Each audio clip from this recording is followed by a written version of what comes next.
아침 목사에 오신 여러분들을 환영하고 축복합니다. 하나님께 새로운 날을 허락하셨는데요. 새로운 날을 걸면 새로운 은혜로 오늘 하루 우리 인생을 지킬 줄 믿습니다. 오늘은 구원의 이름이란 제목을 가지고 사도행전 4장 1절부터 12절까지 말씀을 함께 살펴봤으면 좋겠습니다. 우리 먼저 1절부터 4절까지 말씀 같이 한번 읽어볼까요?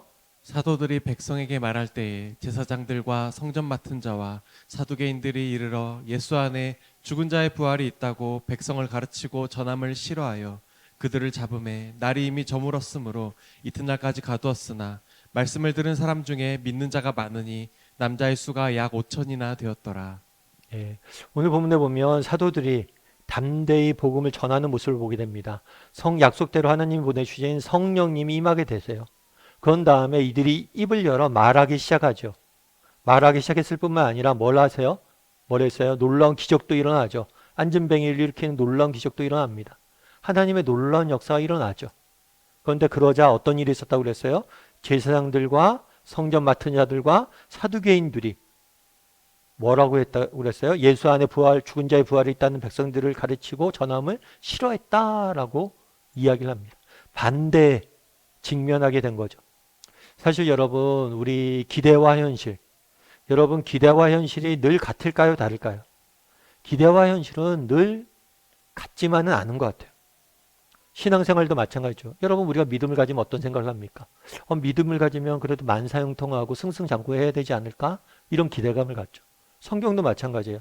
사도들이 이제 성령이 임했습니다. 그래서 승승장구하는 것 같아요. 하지만 그게 전부가 아니에요. 뭐가 또 따랐어요? 반대와 핍박과 어려움들이 따르는 모습들을 우리는 보게 되는 거예요. 때로는 기대와 현실이 다르게 나타나는 경우들이 종종 있습니다. 근데 오늘 본문에 보면 이들이 반대하고 핍박했어요. 그 이유가 뭐라고 그래요? 예수 그리스도 안에 죽은 자의 부활이 있다고 백성들을 가르침을 싫어하며, 예수 그리스도를 믿으면 뭘 할 수 있다고요? 부활과 영원한 생명을 누릴 수 있다는 진리의 말씀을 가리키는 것들을 싫어했다라고 이야기를 하는 거예요. 그래서 싫어할 뿐만 아니라 뭘 했어요? 잡아 가두기까지 했어요. 그러면 여러분 어떻습니까? 예를 들어서 그 당시 오늘 누가 가르치냐면 제사장들, 성전 맡은 자, 사두개인들이, 이 사람들은 그 당시 종교의 지도자들이었어요. 이스라엘 사회의 지도자들이었어요. 다르게 말하면 굉장히 큰 권력자들이고 굉장히 많은 힘을 가진 사람들이, 이들이 본격적으로 뭘 한 거예요? 기독교인들을 핍박하기 시작한 거예요. 그럼 우리는 어떤 기대를 해요? 정말 이제 교회가 갓 시작된 거잖아요.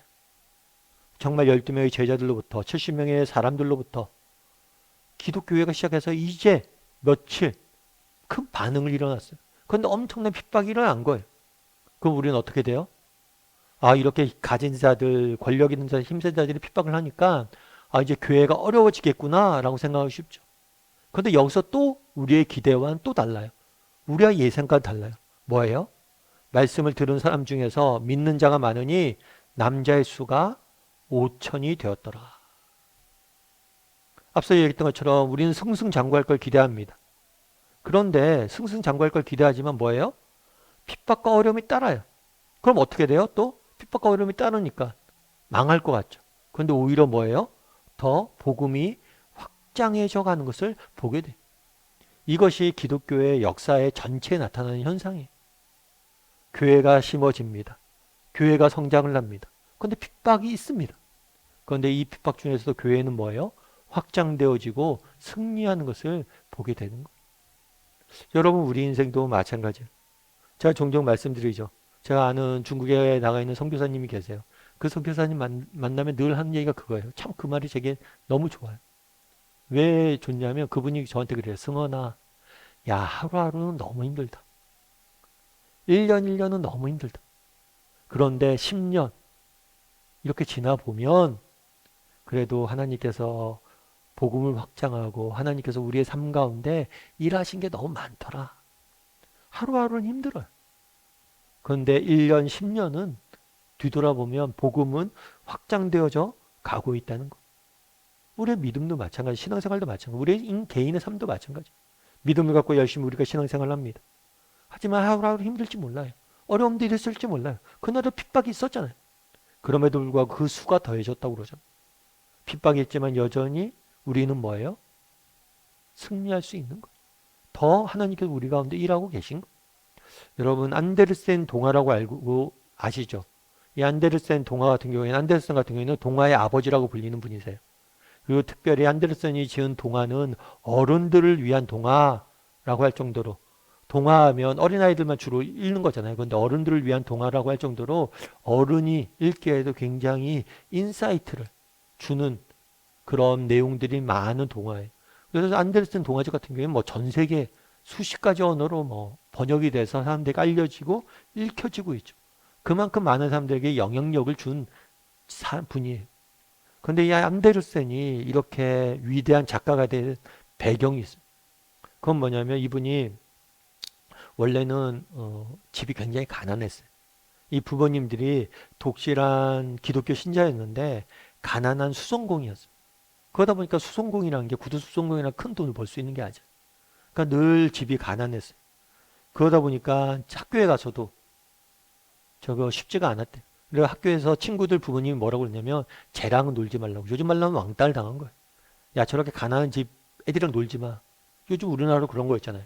뭐 우리 동네에 뭐 임대주택이 들어왔다. 그럼 반대하고 임대주택 아이들 우리 학교 못 다니게 해달라 막 이런 것까지 하고. 근데 이게 인간이 예전부터 했던 거예요. 학교에서 이렇게 따돌림을 당하고 그랬대.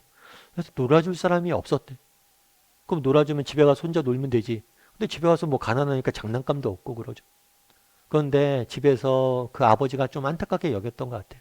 그래서 와서 뭘 했냐면 이 안데르센한테 나무 조각들을 이렇게 뭐지 나무나 돌 같은 거 이런 걸 모아서 인형극을 상상력을 내서 인형극을 만드는 인형극을 이제 한 거죠. 그걸 갖고 이야기를 만들면서 아버지가 이야기를 들려주고 놀아준 거예요. 자기가 안데르센이 그런 얘기를 하는 거예요. 자기가 어떻게 이런 위대한 작가가 될 수 있었냐? 아버지의 교육 덕분이라. 그때 아버지한테 들었던 이야기, 그러니까 자기가 동화에 담고 있는 많은 주제가 그때 아버지에게 들었던 이야기에서 영향받은 거라. 어쩌면 그렇잖아요. 여러분 내가 믿음을 가지고 열심히 살려고 합니다. 근데 내 삶이 가난해. 우리 자녀도 가난 때문에 고생하는 모습을 보면 얼마나 부모 입장에 답답해. 하지만 그 가운데서도 내가 최선을 다해서 아이를 가르치려고 했을 때 하나님이 그를 통해서 놀라운 일들을 하시잖아요. 여러분 이게 믿음이란 거예요. 여러분 기대와 현실은 같을까요? 다를까요? 다를 때도 있습니다. 그래서 우리 하나님 놀라운 거예요. 때로는 우리가 승승장구할 것 같지만 어려움도 있을 수 있습니다. 어려움이 있어서 망할 것 같지만 그렇지 않아요. 하나님이 그 어려운 가운데 핍박 가운데 우리를 일하고 계심을 성경을 통해서 교회의 역사를 통해서 개인의 삶을 통해서 우리는 확인하게 되는 거예요. 그래서 바라기는 우리 다음의 식구들이 정말 하나님께서 그날에 핍박이 있었지만 교회가 확장되어졌던 것처럼 하루하루 힘들고 어렵고 내 삶의 고난과 역경이 따라도 하나님 우리를 마침내 승리하게 할 것이다 라는 이런 소망을 가지고 하루하루 살아가는 저나 여러분이 되기를 주님의 이름으로 소원합니다. 우리 함께 기도했으면 좋겠는데요. 기도하실 때 오늘 말씀 기억하면서 기도했으면 좋겠습니다. 정말 그날에 무엇이라고 이야기합니까? 정말 베드로와 요한이 담대히 하나님 말씀을 전하자 핍박이 따랐다라고 이야기합니다. 그럼에도 불구하고 그 핍박 가운데서도 교회에는 계속해서 성장하는 모습들을 보게 됩니다. 우리의 개인의 삶도 마찬가지입니다. 때론 믿음이 있어도 우리에게 고난이 있을 수 있습니다. 어려움이 있을 수 있습니다. 하지만 그게 전부가 아니고 그것이 끝이 아닙니다. 그 이후에 하나님께서 우리를 빚어가실 것이고 우리를 새롭게 하실 것이고 우리를 통해서 놀라운 일들을 이루어 가실 것, 우리를 승리하게 하실 것, 그런 믿음을 가지고 하루하루 살아가는 우리 모두가 되게 해달라고 기도했으면 좋겠고요. 또 기도하실 때 오늘 하루 살아갈 때 여러 가지 인생의 어려움들이 있을 수 있습니다. 하지만 하나님께서 그것들 이길 힘들 주시고 승리하게 하실 거라는 믿음을 가지고 오늘 하루 살아가게 해달라고 한 목소리로 같이 기도하도록 하겠습니다. 같이 기도하시겠습니다.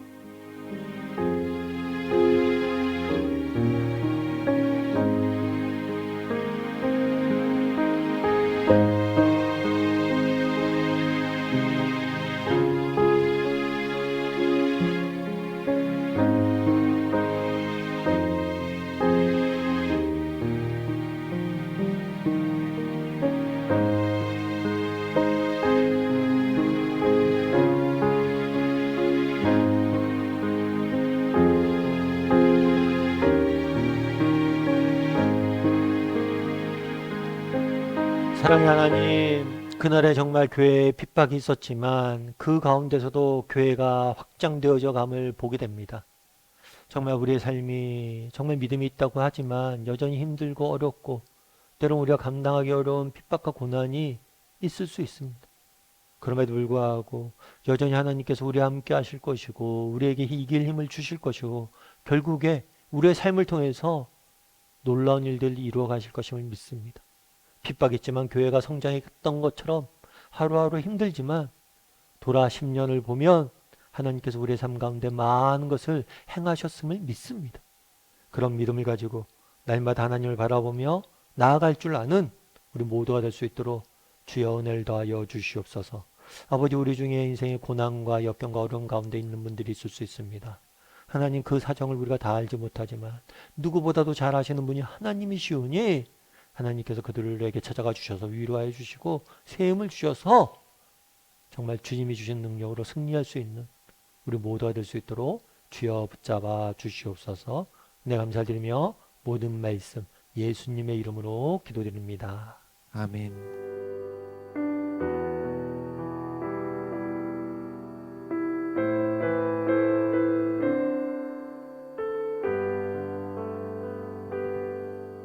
내 손을 주께 높이 듭니다.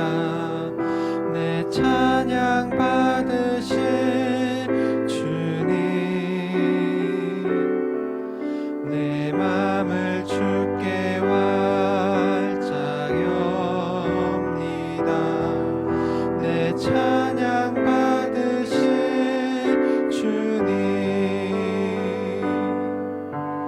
슬픔 대신 일하금 죄 대신 화관은 근심 대신